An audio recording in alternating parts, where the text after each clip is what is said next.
of the presentation of my book as well as its launching. I thank Dr. Johnson for chairing the session. And as you all know, the title of the book is St. Thomas the Apostle, New Testament Apocrypha and Historical Traditions. It comes in a series called Jewish and Christian Text Series, as its 25th volume. It is published by BloomsburyT&T Clarck. So first of all, I would like to take this time to thank many. This monography is the final outcome of a postdoctoral research project undertaken in 4 different institutions. The first one, École Biblique de Jerusalem, Israel, as a foundation on Judaism and Christian origin scholar. Fuller Theological Seminary, Pasadena, California, as a Global Research Institute or GRI scholar. Princeton Theological Seminary, Princeton, New Jersey, as a FJCO scholar, Foundation on Judaism and Christian origin scholar. And the South Asia Institute of Advanced Christian Studies, that means SIAC, Bangalore, India, as a Center for South Asia Research, CSAR scholar. I wish to express my gratitude to the Union Biblical Seminary, Pune, India, for awarding me a sabbatical leave during the period of October 2015 till November 2016, which allowed me to complete this project. I am grateful to Professor James H. Charlesworth for his continuous encouragement and support toward this project, even from the days of my studies as a THM student, 2004-2005, in Princeton Theological Seminary. He deserves great appreciation for his continuous efforts in shaping my thoughts and painstakingly going through the entire manuscript several times, writing a foreword for the book and accepting the work into the prestigious Jewish and Christian Text series of BloomsburyT&T Clarck. I also would like to acknowledge and express my gratitude to many whose sincere engagements with the content of the manuscript and their insights concerning the biblical and historical personality of Thomas in different occasions and different places. In Radboud University, Nijmegen, Professor Jan van der Waart; in Fuller Theological Seminary, Professors Marianne May Thompson, Joel B. Green, David J. Downs, Amos Young, Ronald A. Hagner, Frederick Bruner, and many others. In Princeton Seminary, Professors Clifton C. Black, Dale C. Allison, and George L. Parsenius. In Boston University, Professors Dana L. Robert and Jeshudas M. Atya. In Harvard Divinity School, Professors Karen L. King, Francis Clooney, and Charles M. Stack. In George Fox University, Professor Paul N. Anderson.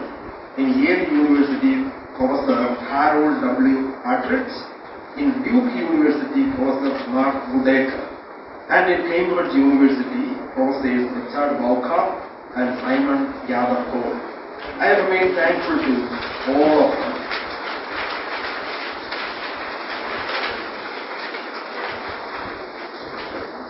My presentations of parts of this monograph in academic institutions such as Fuller Seminary, Princeton Seminary, Harvard Divinity School, Tyndale House, Union Biblical Seminary, and SIAC, and different churches in USA and India deserve special mention. Church historians and biblical scholars in Dharmara and St. Peter's Biblical Seminary in Bangalore, Jnanadeepa Vidyapeeth in Pune, Orthodox Theological Seminary, Marthoma Theological Seminary, and St. Thomas Apostolic Seminary in Kerala deserve special mention. I am deeply indebted to my students and colleagues and the administration of the Union Biblical Seminary, Pune, for their moral and intellectual support. I thank my wife Shaini, daughter Jemima, and son Jeremiah for their continuous support. This monograph is dedicated to all the Thomas Christians in India and around the world for their unique faith and identity. Why this topic is for my postdoctoral research? The first question. Thomas was a fascinating character right from the beginning of my life in Kerala, India. In tradition, Thomas was well known as Kerala was well known as the land of Thomas and Thomas Christians. The following are some of the other reasons facilitated my thinking further.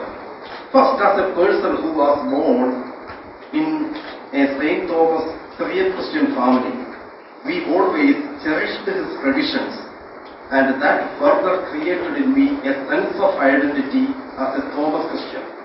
Second, my learning related to St. Thomas in the Bachelor of Divinity and Master of Theology classes under Senator Serrano College, especially both in favor of or against the views of his coming to India, inspired me to advance in this field of study.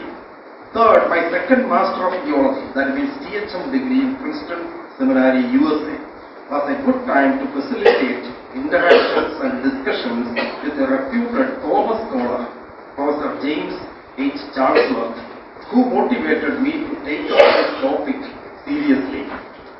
Fourth, the classes on John's Gospel under Professor George L. Parsenius in Princeton Seminary enabled me to understand the complex character of Thomas in the fourth Gospel. And fifthly, as a PhD student at Radboud University, Nijmegen, Holland, I was continually inspired by the Center for the Study of Oriental Christianity to take initiative in the field of Thomas studies. These reasons were enough to continue in my thinking about the character of Thomas and Thomas Christianity. The inspiration and fellowship I received from Global Research Institute, GRI, of Fuller Theological Seminary, Foundation on Judaism and Christian Origins, FJCO, and the Center for South Asia Research, CSIR, also inspired me to take up the challenge. I thank Union Biblical Seminary administration for giving me a year-long sabbatical for the successful completion of the research. How my views deviate from the popular understanding of Thomas. Thomas appears as one of the most misunderstood characters from the early stages of New Testament history and interpretation. The nickname ascribed to him, Doubting Thomas, is mostly accepted as a synonym for doubt, unbelief, and lack of devotion. The usual practice of studying the character of Thomas from the New Testament, Apocrypha, and historical traditions independently has kept interpreters from reaching a broader understanding of the character. The limitation of studying the character of Thomas independently within the limits of canonical or extra-canonical and historical disciplines has created gaps within Thomas studies.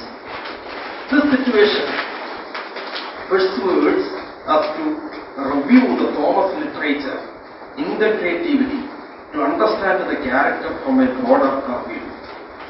The present book addresses the following questions. Was Thomas merely a doubting Thomas, or was he a believing Thomas? How will a study of Thomas that bridges New Testament, Apocrypha, and historical traditions provide a broader understanding of the character? How is a disciplinary perspective limited in its scope in the study of Thomas?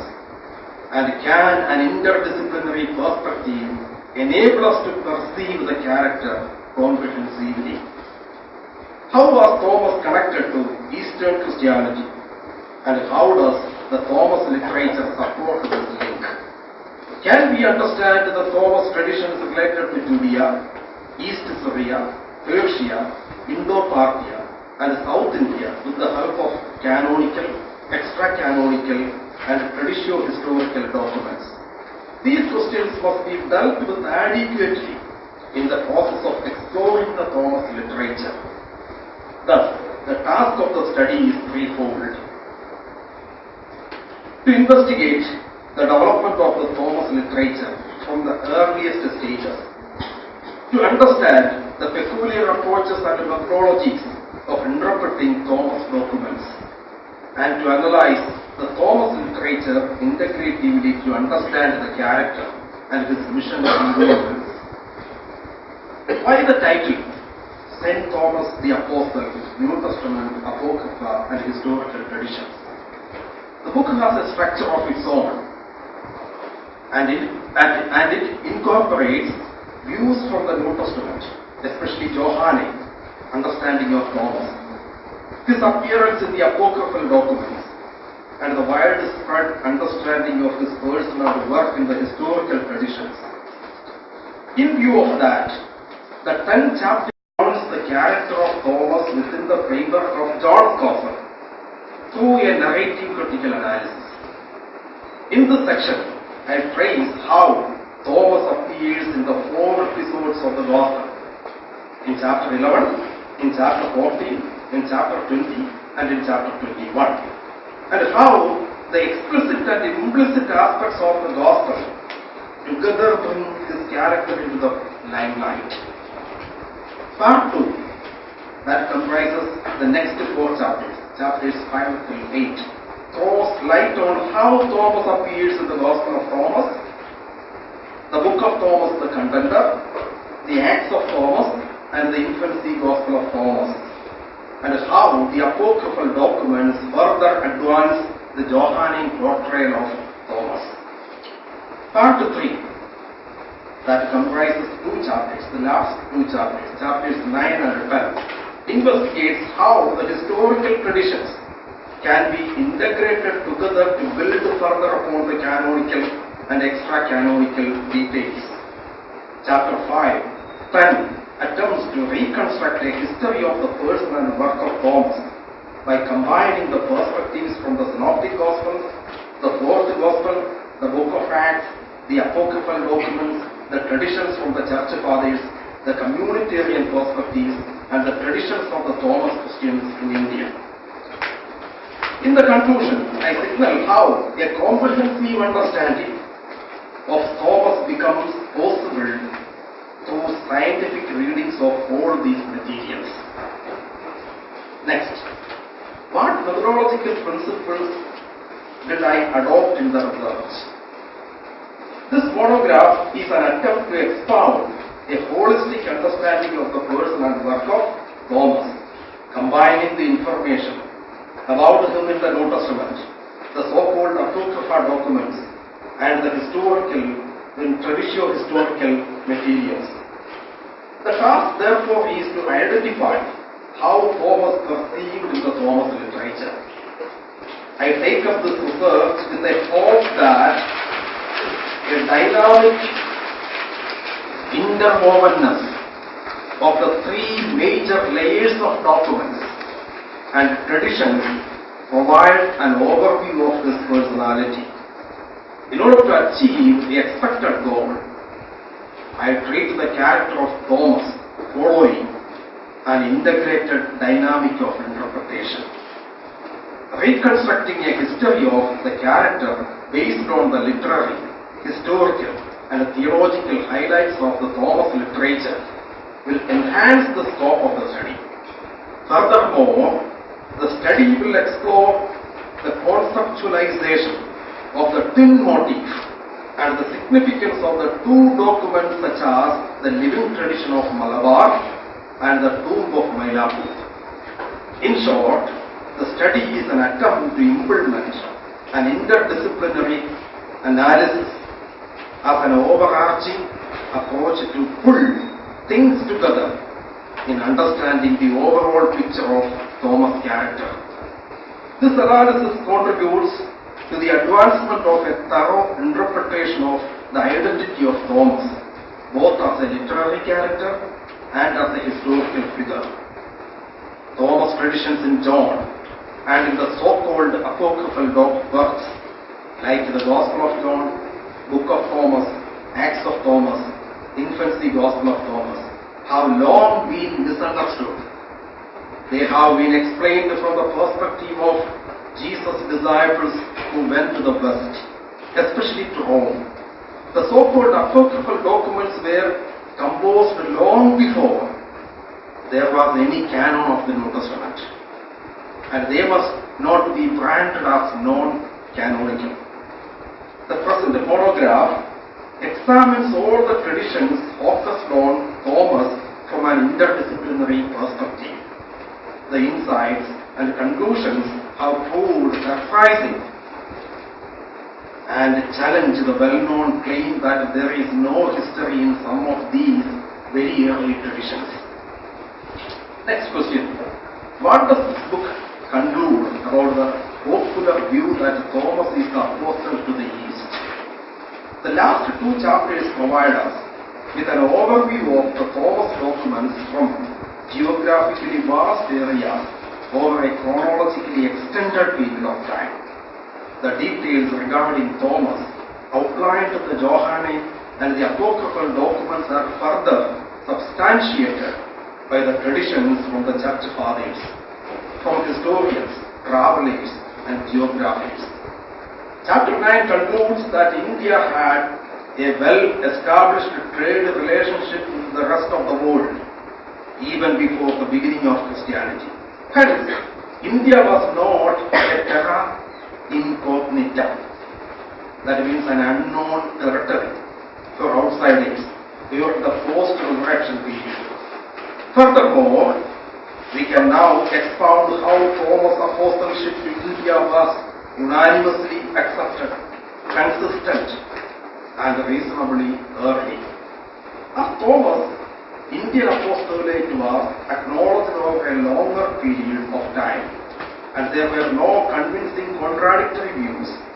It continues to remain as an accepted view in historical documents of the Church. Chapter 10 further demonstrates how we can reconstruct a history of Thomas based on New Testament, Apocrypha, and historical traditions. Based on all the arguments from the canonical, extra-canonical, and traditio-historical documents, I attempt to understand Thomas from an Eastern point of view. In the next portion I am giving the endorsements you can read. I thank the three well-known figures who gave the endorsement, just like James S. Chancellor, Professor James S. Chancellor from Princeton Theological Seminary, and Professor Harold W. Attridge from Yale Divinity School, and Professor Charles Constantine from Harvard Divinity School.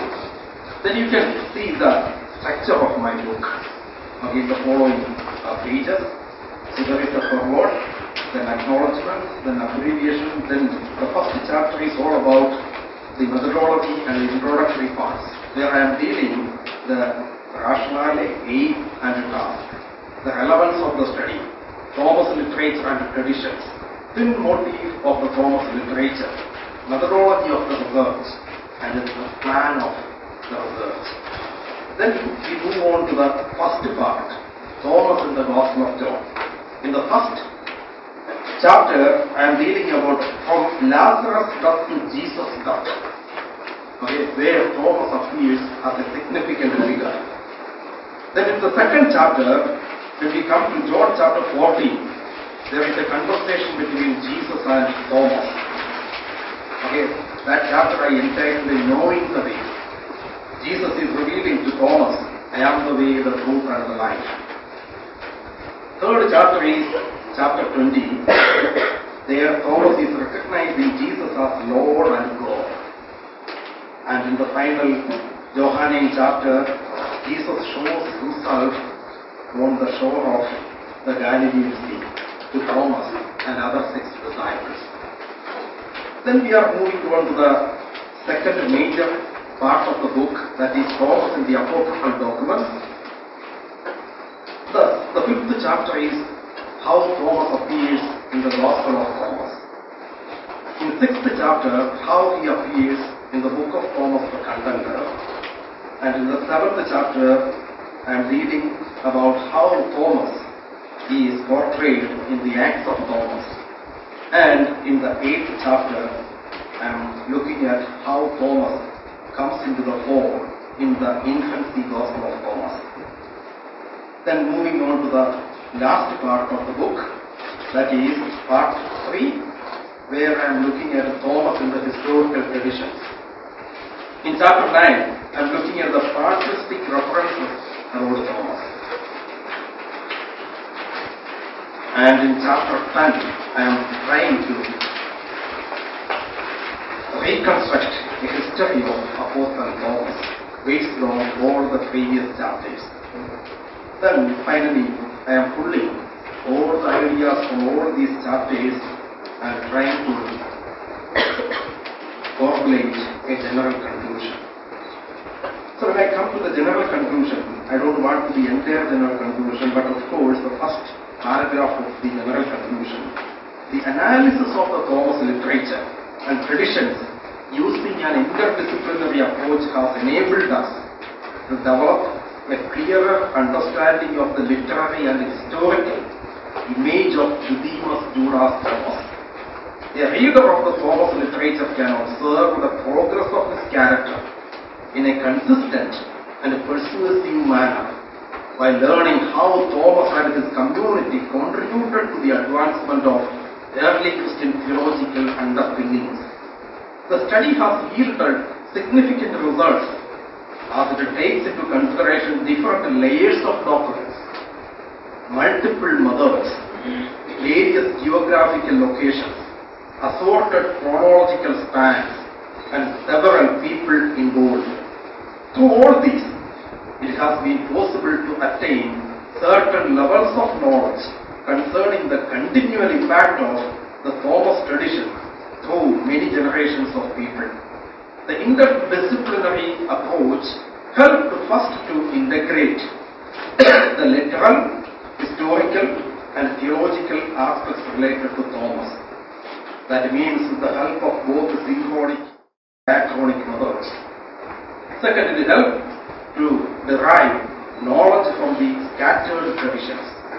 Third, it helps to build a coherent and interconnected perspective about Thomas. And fourth, it reconstructed a history of the character with the help of the available literature. And finally, it built the Eastern and Western scholarly perspectives to construe a universally accepted understanding of the person and work of Thomas. With this, I am cutting short of my short lecture about my book, and I hand over the rest of the things.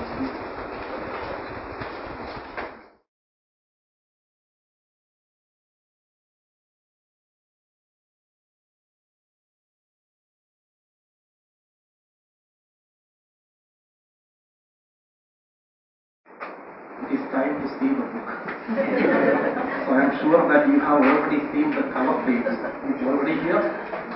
And also through the Facebook, you have seen the cover page.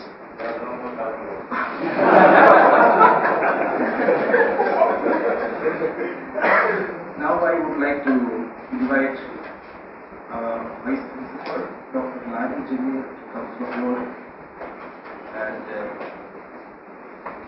launch the book.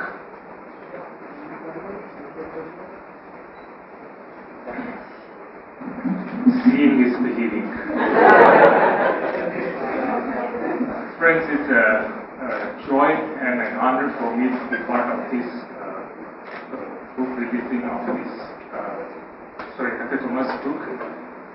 And I really want to congratulate him for this very great achievement. It's not easy to write, let alone write theological books. But Dr. Thomas has been able to write not only one, but many books and articles. And it shows his tremendous effort and dedication. And we're so thankful to God for his life and for the contribution that he has been making to the theological community in India, and the mark that he's been leaving even in the international scene as well. Well, this is a personal achievement, but at the same time, through his hard work and contribution, the seminary and especially the biblical studies department has been benefited. And through his work, the seminary, the Union Biblical Seminary, the name is being made known to everyone outside of India. And so we are really thankful to God for his life, and it is our prayer and hope that even in the future days to come, he will be able to bless the community through his writing. Well, as the title of the book suggests, St. Thomas the Apostle, this is going to be a very interesting read, and as he has already explained to us, he has studied the life of Apostle Paul using all the methods and traditions that is there about him, and he has depicted the apostle in a very different light as an exemplary apostle, contrary to what many of us believe. And so I'm sure that this will be an immense blessing to all of us, and especially for the Indian church, as we all know that since Apostle Thomas is closely related to the founding of Christianity here in India, I hope and believe that the church, and especially the believers, will be immensely blessed. Their faith and the life of the church will be rejuvenated, even as they read this book and discuss this in the days to come. And so I present to you this book, and in the name of the Father, the Son, and the Holy Spirit, I dedicate this book for the glory of God, for the building of God's kingdom, and for the edification of the church. And it is my prayer and it is my hope that people will be blessed and inspired by reading this book. To the glory of God.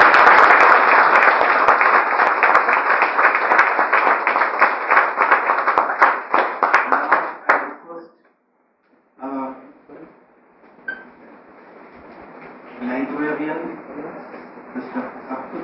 to come forward and receive the first copy from Dr. Johnson.